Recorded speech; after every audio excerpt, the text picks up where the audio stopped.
Hoy vamos a conocer cómo desde la epistemología, que es una rama de la filosofía que nos permite adquirir el conocimiento, que nos permite cómo el hombre llega a ese conocimiento, vamos a través de ella a ver cómo diferentes autores a través de la historia han marcado la historia de la filosofía con sus grandes aportes, como por ejemplo Kant, Descartes, otros así como Hume, que fueron grandes filósofos que se dedicaron a responder a esa duda que es cómo el hombre adquiere el conocimiento. Hablaremos de ellos tres y en especial respondiendo a la pregunta, ¿cómo el hombre conoce a través del tiempo? ¿Cómo el hombre conoce desde su realidad, desde lo que es, desde lo que sabe, desde lo que a su alcance ha tenido? Da respuesta y que hoy por hoy todos esos aportes de estos grandes filósofos mencionados nos han servido para la filosofía. Buenas noches.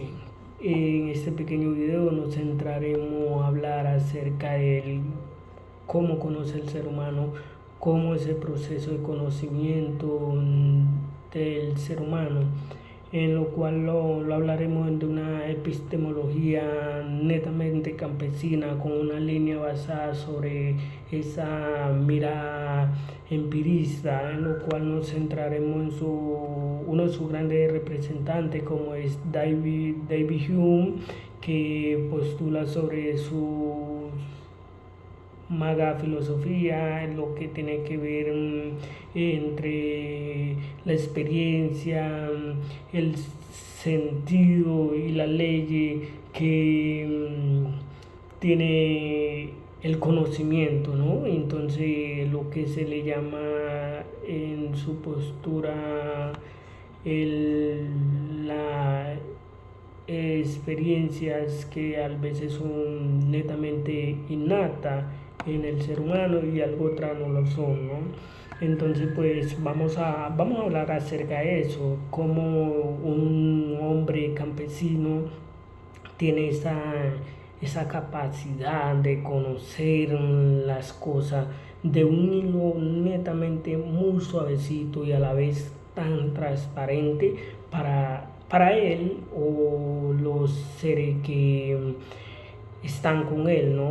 Ya porque él comprende unas dimensiones diferentes a otro ser que no tiene como esa capacidad de analizar lo que son esas grandes conveniencias o manifestaciones que le puede presentar el entorno donde él está rodeando, ¿no? Entonces pues también tendremos como en cuenta esa gran frase que dice David Hume sobre que las ideas que son incomprendibles para el ser humano no hay que darle tanto rodeo, sino echarla al fuego, eso es, echarla al fuego. No tengo la comprensión de eso, echémosla al fuego y salgamos de eso, no nos quedemos ahí, ¿no? Entonces, pues, para hablar acerca de lo que le estaba comentando anteriormente, vamos a tener en cuenta un paso acerca de ese conocimiento de ese hombre campesino, ¿no?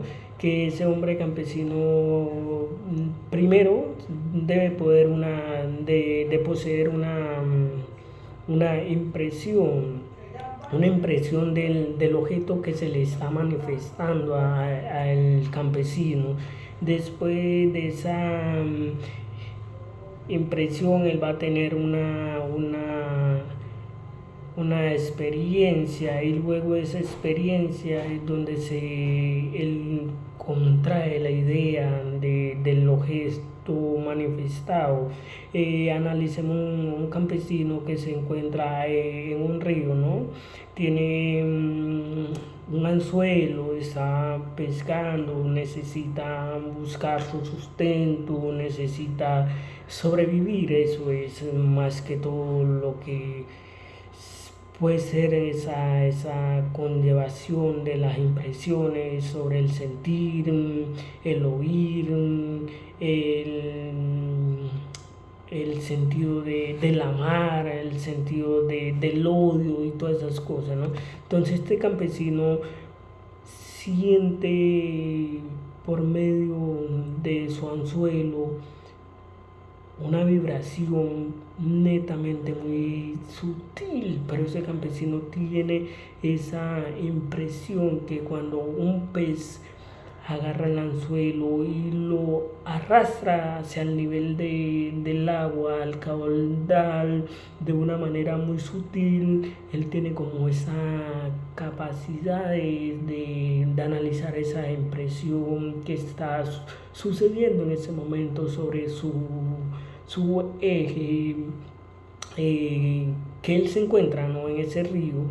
Entonces pues él tiene esa experiencia que al jalar el anzuelo cautelosamente, muy sutil hacia allá, él va, después de esa experiencia, va a tener la idea que es un pez muy grande, y ese pez a él lo llamaremos aquí sábalo, porque es la postura como el pez sábalo logra agarrar el anzuelo y logra tener como esa línea, ¿no? Entonces pues esa manera del campesino tener la impresión, luego la experiencia y luego la idea es lo que David Hume llama la, la grandes la grande postura filosófica, su experiencia sobre ese conocimiento que para el campesino en sí,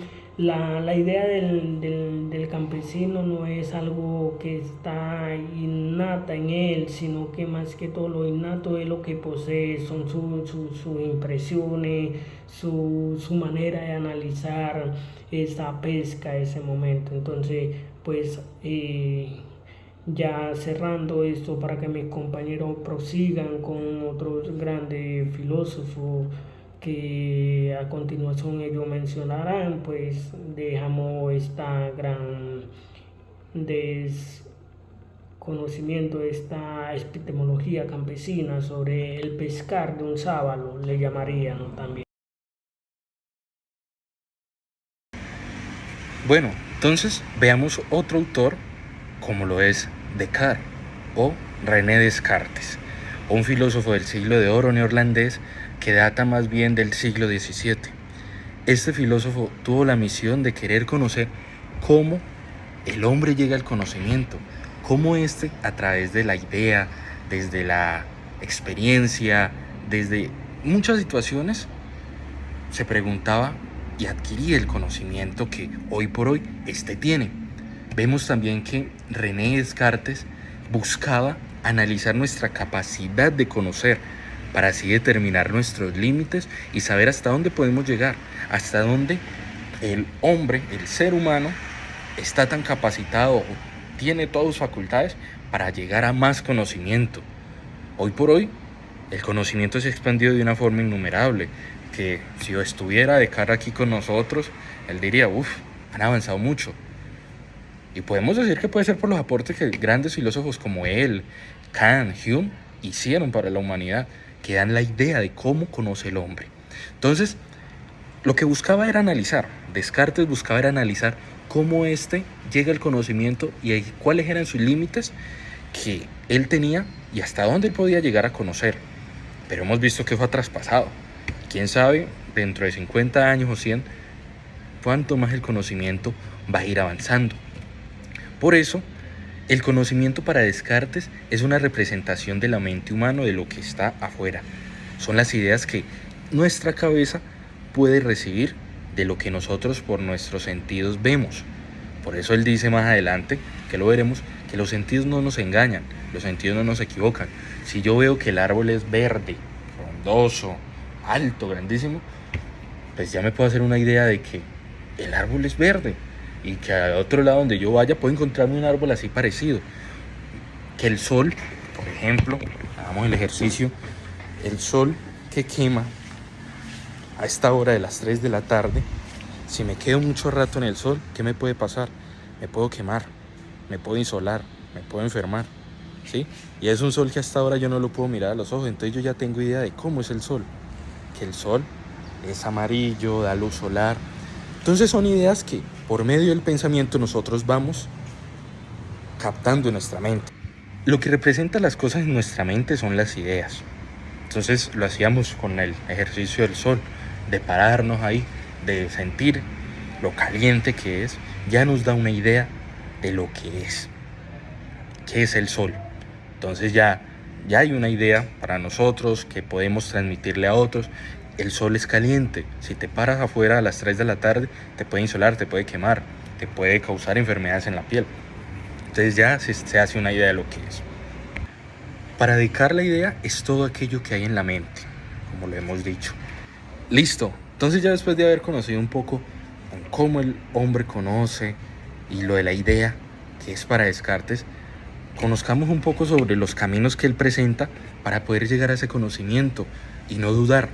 Entonces vemos la duda metódica, que para Descartes él comienza con una duda radical sobre todo lo que se considera conocimiento, cuestionando la validez de los sentidos y la razón.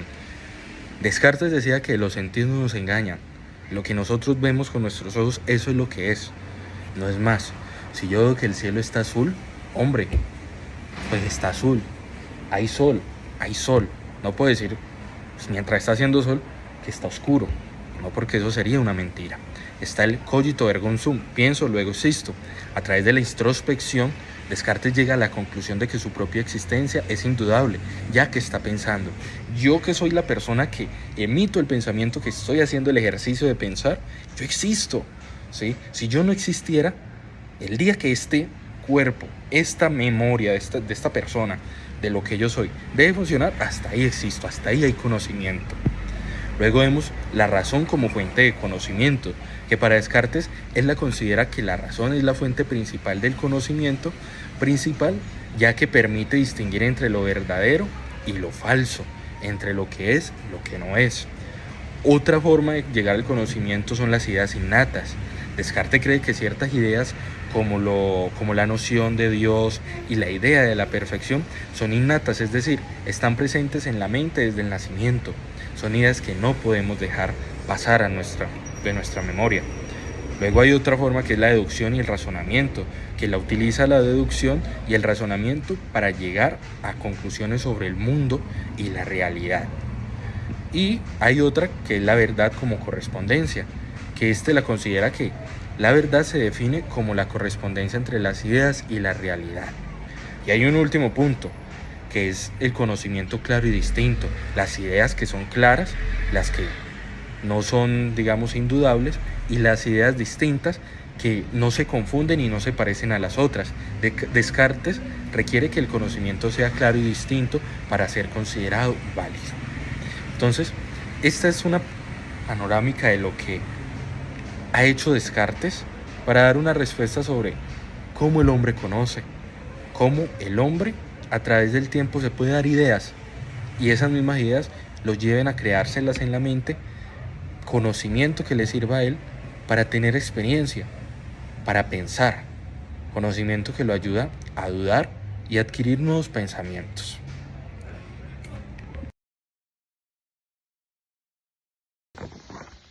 Buenas tardes a todos, queridos compañeros de YouTube. El día de hoy vamos a presentar un tema principal que es la epistemología y que es el hombre dentro de las categorías de sujeto y objeto que nos presenta Immanuel Kant, un personaje de la Edad Medieval. Para nosotros presentar esto tenemos que presentar un tema que es principal, sujeto y objeto dentro de Immanuel Kant. Sujeto él lo presenta como la mente y el objeto él lo presenta como lo que nosotros percibimos.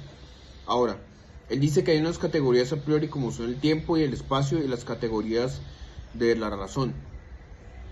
Tiempo y espacio son principales dentro de las categorías a priori y estas organizan nuestra experiencia. Ahora, otra de las cosas que debemos de presentar es que